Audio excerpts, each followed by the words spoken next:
Last time on Bloodlines, Goten and Trunks were finally able to come of age and find themselves in their teenage years. Then after a powerful rogue appeared who looked like she could be the sister of Lord Beerus, a familiar face, or familiar to us at least, would attempt to chase her down.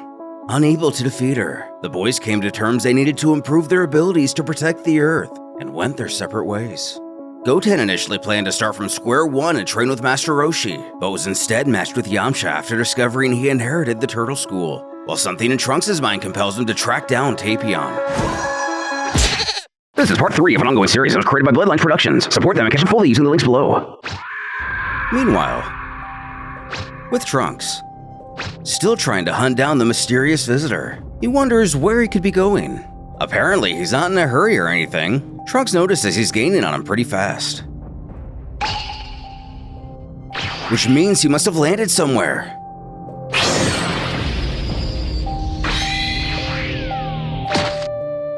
Sensing his general location, a soothing timbre takes his attention.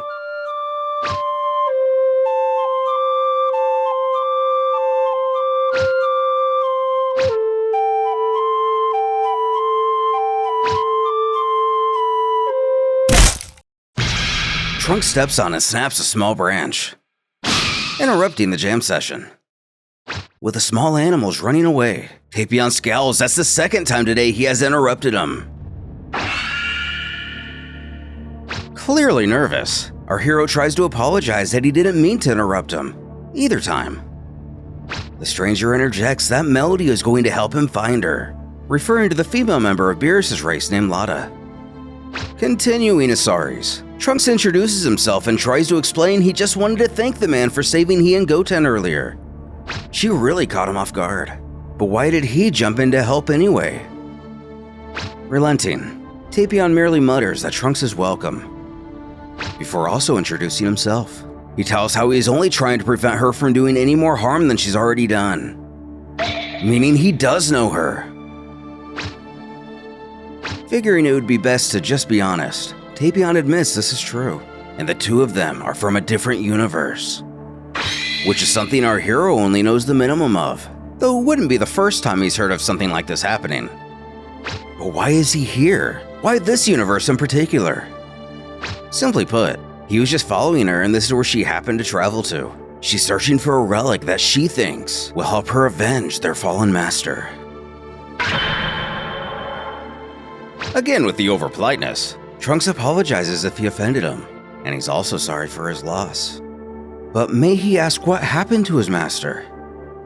He doesn't know all the details, though she did something that got his master killed. Now she'll stop at nothing to fix it, and Tapion won't allow her to claim any more lives in her maddening quest to silence her own guilt.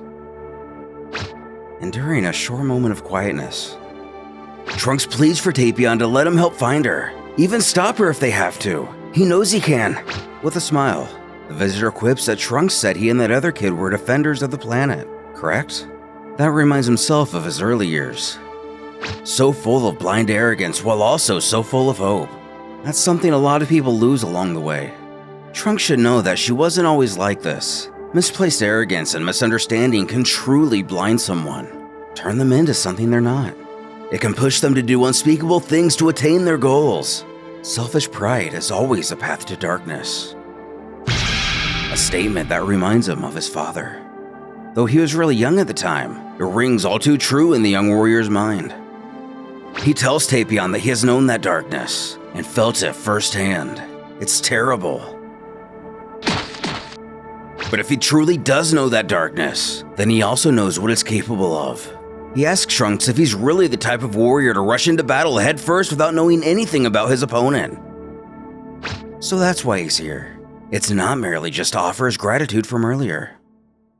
A little tongue-tied, Tapion continues. He stresses reconnaissance as something he must take to heart. Have a mentality that the enemy of my enemy is my friend. He then reveals the origin of not only himself and Lada, but their respective people.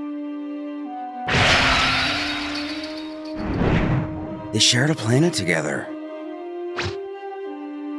Lada's race, the Anubians, were a wealthy cat-like civilization, while living in their shadows, Tapions, known as the Kanatsians, Their planet was called Anubia. There was an understanding between the two peoples. The natives agreed to help the Kanatsians by sharing their planet with them. His own homeworld was decimated by a mighty cataclysm. The few thousands that managed to escape beforehand ended up there by a simple stroke of luck. Over time, relations would sour. Altercations between the races began occurring on a daily basis. Anubians began executing Kanatsians publicly as sentences for even non-violent crimes such as stealing. Kanatsians were shot dead in the streets in broad daylight. As time went by, rebellions brewed everywhere, and before they all knew it, it became an all-out war. Looking back, it was nothing short of genocide. He himself was only a child at the time, and the fallout of it all, he would find his own parents among the fallen. But her father, Lada's father, their master, took him in. He couldn't have been more than 4 years old at the time. But he trained Tapion every single day. More than once, the boy collapsed from exhaustion. He had the best warriors train Lada, and he made it seem like the two of them were special, like they had a purpose. But that's a story for another time. He mentions that they could use some more allies in the fight ahead. He knows that Trunks has potential, but after having witnessed he and his friend fight Lada, Trunks interrupts. He assures Tapion that he wants to help him, though he knows he isn't strong enough yet. With his help, he knows he could reach the next level. His specific word choice piques the visitor's interest. What does he mean by next level? Which is kind of complicated for the Saiyan to explain. He understands if he's hesitant to help, but he wants to see everything he's got. Tapion instructs Trunks to dig deep and display his full power. And if that's what he wants, that's something the young fighter can do.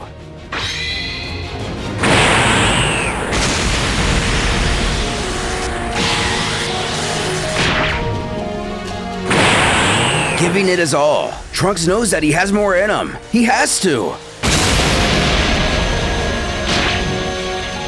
But even as he is currently, Tapion finds this absolutely astounding.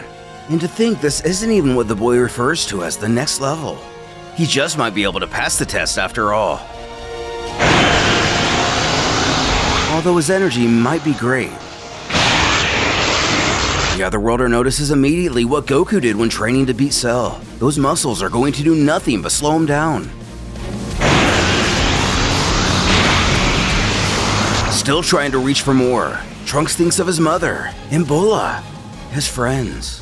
He needs to push himself further beyond. If he can't get strong enough, he will be helpless to protect the people he loves, let alone this entire world.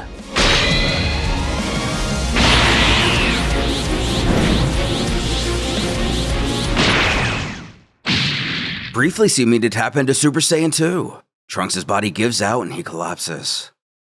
But just for a split second, his ki doubled. The life forms of this planet have gotten Tapion's attention. Meanwhile, on Beerus' planet, not only Goku and Vegeta, also Gohan, though he suggests the pair be careful out there, hinting that he'll be staying here while they go out on their own adventure. Whatever they're about to embark on, Vegeta's left being his cranky self. Goku happily tells his son that he better have reached at least Super Saiyan God by the time they return. It's going to be really exciting to get to train with him again. He assures he'll be ready. After a lot of back and forth on whether Gohan is going to stick to his word, it looks like he's finally fully committed and will undergo the same training under Whis that his elders did. Screaming for Lord Beerus, he awakens from his nap, really pressing his luck. The Saiyan then bellows if the Destroyer keeps sleeping like that, then he's gonna have a lot of catching up to do when they get back. Which is just the thing to press his buttons. Yelling back at him, Goku once again finds a way to troll the God of Destruction. He and Vegeta have already taken off to wherever they're going. At first annoyed before letting it go, Beerus scratches his head and asks, "Hey, Gohan, isn't it?" He hopes Goku's firstborn is ready, because the Destroyer is in need of a new punching bag. Leading to a bit of a meek reaction. Though here, we get to see Whis' insignia on his gi. Beerus does have to admit though, He sure is glad those Saiyans got rid of those ridiculous beards. With nothing else stopping him, Whis turns to his new people and questions if he's ready to resume. Who's eager to get started? Just where are our iconic duo heading off to? It looks like they've decided to cruise the multiverse in Bulma's brand new ship, in search of the strongest fighters around. We'll get to see all about this in the side story, The Odyssey of Goku and Vegeta. Their first encounter might surprise you. Until then, we wonder what has become of our new heroes to be. How far does Yamcha's strength go, and how far will he be able to push Goten? Likewise for Tapion and Trunks. And of course, will Gohan somehow be able to merge his ultimate form with Super Saiyan God?